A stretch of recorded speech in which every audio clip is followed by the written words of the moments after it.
সে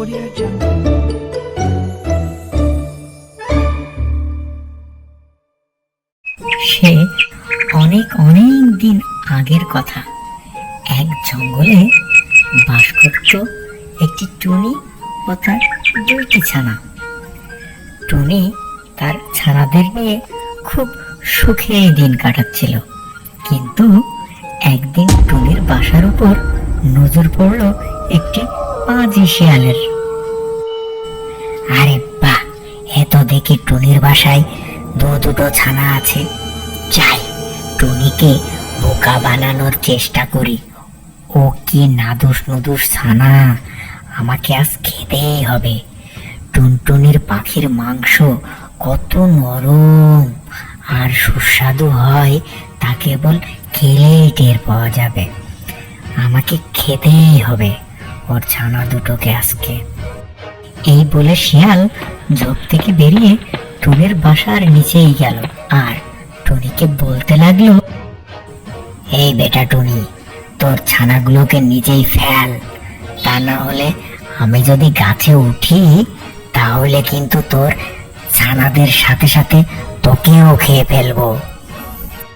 কেন, তুমি কি বানর নাকি সাপ যে গাছে উঠবে? তুমি তো একটা শিয়াল, তুমি কিভাবে গাছে উঠতে পারো? আমাকে কি বোকা পেয়েছো নাকি যে তোমার ভয়ে আমি আমার ছানাদেরকে নিচে ফেলবো? ক্ষমতা থাকলে উপরে আসো, উপরে এসে আমার ছানাদেরকে খেয়ে যাও। এখনো সময় আছে, তোকে ভালো করে বলছি, ভালোই ভালোই তোর ছানাদের নিচেই ফেল, তা না হলে সত্যি সত্যি তোর বাসার উপরে উঠে যাব, তখন তোর ছানাদের সাথে তোকেও খাবো। বললাম তো, যদি পারো তাহলে আমার বাসায় উঠে এসো, উপরে এসে দেখি কেমন করে আমার ছানাদের খেতে পারো। না, ভেবেছিলাম টুনিকে বোকা বানিয়ে ওর ছানাদের খাবো, কিন্তু বেটা তো দেখছি সবই জেনে গেছে। টুনির গাছটা যথেষ্ট চিকন, এই গাছটা আমি যদি ঝাঁকাতে শুরু করি তাহলে বাচ্চাগুলো উপর থেকে নিচেই পড়বে আর আমি তখন ওর বাচ্চাদের খেতে পারবো। এই বলে পাজি শিয়াল টুনির গাছটা ঝাঁকাতে শুরু করে। জোরে জোরে ঝাঁকুনির ফলে টুনির বাসা থেকে তার ছানা দুটি নিচেই পড়ে যায় আর দ্রুত শিয়াল ছানা দুটি খেয়ে ফেলে।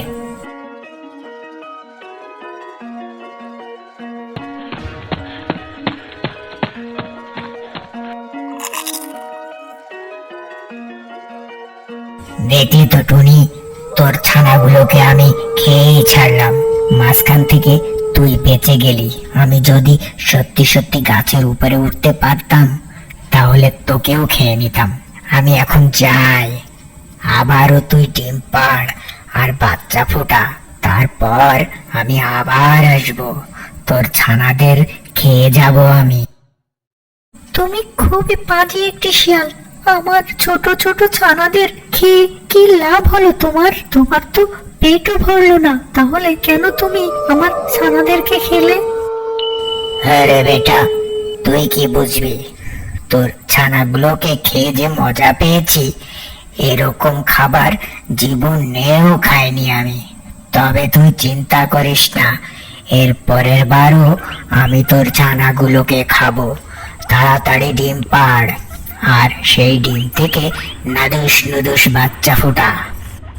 এই কথা বলেই শিয়াল সেখান থেকে চলে গেল আর টুনি মন খারাপ করে বাসাতেই বসে থাকলো। এই ঘটনা ঘটার বেশ কিছুদিন হয়ে গেছে। শিয়াল তার আস্তানায় বসে বসে ঝিমাচ্ছিল। হঠাৎ টুনির কথা মনে পড়লো। আরে, টুনির ছানাদের খেয়েছিলাম তো অনেক দিন হয়ে গেল, এর মধ্যে মনে হয় টুনি আবারও ডিম পেড়েছে আর ডিমগুলো ফুটে বাচ্চাও বের হয়েছে। যাই, একবার টুনির বাসায় একটু উকি মেরে দেখে আসি, আমাকে তো দেখলে আবার বাচ্চাগুলো লুকিয়ে ফেলতে পারে, তখন তো কিছুই কপালে জুটবে না।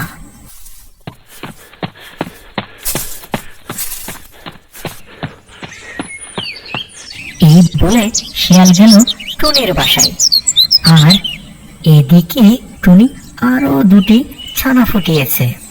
আগের মতোই টুনি তার ছানাগুলোকে পাহারা দিচ্ছিল। দুষ্টু শিয়াল ঝোপের আড়াল থেকে দেখলো টুনির বাসায় আগের মতোই নাদুস নুদুস দুইটা ছানা। আরে ওই তো টুনি দেখছি আবারও দুটো ছানা ফুটিয়েছে। না না না, দেরি করা যাবে না, টুনির কাছে যাই, গিয়ে টুনির ছানা দুটোকে চাই। ভালোই ভালোই যদি দিয়ে দেয় কিছুই বলবো না, আর যদি না দেয় আগের মতো আবারও গাছ ঝাঁকুনি দিতে শুরু করব, তাহলে একা একাই ছানাগুলো নিচেই পড়ে যাবে।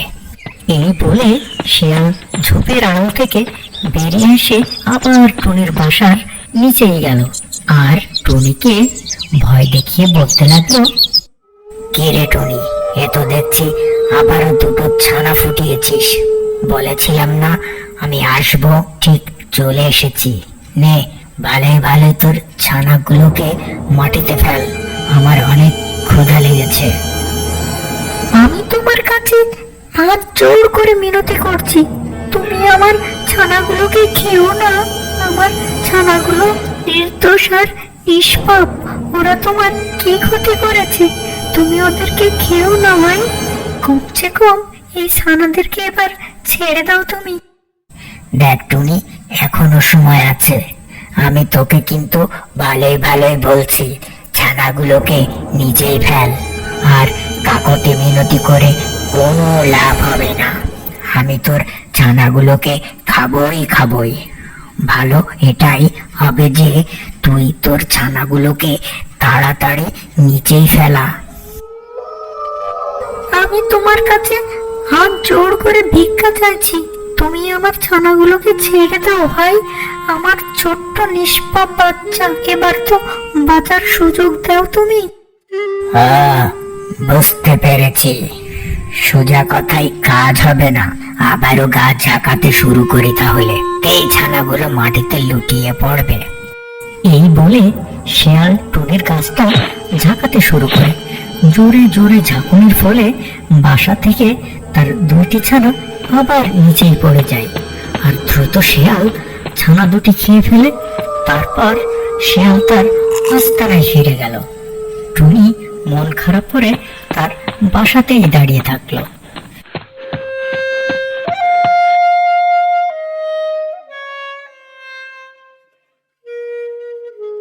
পরের দিন টুনির বন্ধু কাক তার সাথে দেখা করতে আসে। কি হয়েছে বন্ধু তোমার, এত মন খারাপ কেন? আর তোমার ছানারা বা কোথায়? আর বলো না বন্ধু, একটি পাজি শিয়াল আমার ছানাদের খেয়ে গেছে। এর আগেও সে আমার ছানাদের খেয়েছিল, আর আমি কিছুই করতে পারছি না। শিয়াল তোমার বাচ্চাগুলো খেয়ে গেছে, কিন্তু শিয়াল তো গাছে উঠতে পারে না, তাহলে সে তোমার ছানাগুলোকে কিভাবে খেলো? পাজি শিয়াল বুদ্ধি করে এই গাছটি ঝাঁকাতে শুরু করে। গাছ ঝাঁকের ফলে আমার ছানাগুলো নিচে মাটিতে পড়ে যায়, আর তখন শিয়াল ওদেরকে খেয়ে ফেলে। আসলে আমার বাসার গাছটি অনেক চিকন, তাই শিয়াল ঝাঁকাতে পারে। ও, এইবার বুঝতে পেরেছি শিয়াল কি করে তোমার ছানাদেরকে খায়। তা কি ঠিক করবে বলে মনে করেছো? আমি বদলা নেব, বদলা যে করেই হোক শিয়ালের কাছ থেকে আমি বদলা নেব। পাজি শিয়াল দুবার আমার ছানাদেরকে খেয়ে ফেলেছে, কিছুতেই আমি ওকে ছাড়বো না। শিয়াল তো অনেক বুদ্ধিমান ও চালাক, তাই তুমি ওর সাথে কোনোভাবেই পেরে উঠতে পারবে না। তাহলে কিভাবে তুমি বদলা নেবে পরিকল্পনা করেছো তুমি?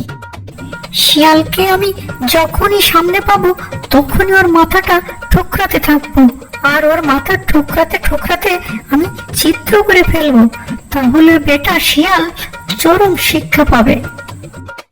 আরে বোকার মতো কথা বলছো বন্ধু, তুমি যখনই ওর মাথা ঠুকরাতে যাবে তখনই তো ও তোমার কামড়ে খেয়ে ফেলবে, তখন তুমি ওর খাবার হয়ে যাবে। আমার কথা শোনো, শিয়াল যখন ঘুমাবে তুমি তখন ওর একটা ছুরি নিয়ে গিয়ে ওর লেজ কেটে ফেলবে। তাহলে ওই শিয়ালের চরম শিক্ষা হবে। লেজ হচ্ছে শিয়ালের প্রিয় জিনিস। তুমি যদি ওটাকে কেটে ফেলো তাহলে ও আর মুখ দেখাতে পারবে না, আর লজ্জাতেই মারা যাবে। ঠিক বলেছ বন্ধু, এই কাজটাই করতে হবে। শিয়ালের লেজ কেটে দিলে শিয়াল কোনো মতে ওর মুখ দেখাতে পারবে না। তাহলে সুযোগ বুঝে শিয়ালের লেজ কাটতে হবে। এরকম বুদ্ধি দিয়ে কাক সেখান থেকে চলে যায়, আর টুনি একা একা সেখানে ভাবতে থাকে। বন্ধু কাক আমাকে সঠিক বুদ্ধি দিয়েছে, এতে আমারও ক্ষতি হবে না, আর শিয়ালেরও অনেক বড় শিক্ষা হবে।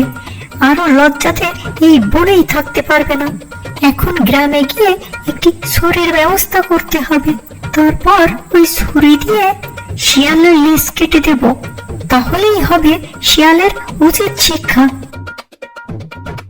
এই বলে টুনি ছুরির ব্যবস্থা করতে পাশের গ্রামে যায়। আর এরপর একদিন শিয়াল খেয়ে দিয়ে মজা করে তার আস্তরায় ঘুমাচ্ছিল। তখনই টুনি একটি ধারালো ছুরি নিয়ে সেখানে চলে আসে, আর সুযোগ বুঝে শিয়ালের লেজ কেটে দেয়। আর শিয়ালেরও ঘুম ভেঙে যায়, আর টুনি দেরি না করে সেখান থেকে চলে যায়। হায় হায়, এ কি সর্বনাশ হলো! টুনি আমায় তো দেখছি লেজ কেটে দিয়ে গেল। এখন আমার কি হবে? লেজ ছাড়া এই জঙ্গলে আমি কিভাবে বের হব? আমি মুখ দেখাবো কি করে? আমার তো কোনো মান সম্মানই থাকলো না। লেজ ছাড়া আমাকে দেখতে কেমন লাগছে, সবই তো আমার শেষ হয়ে গেল। এই বলে বেচারা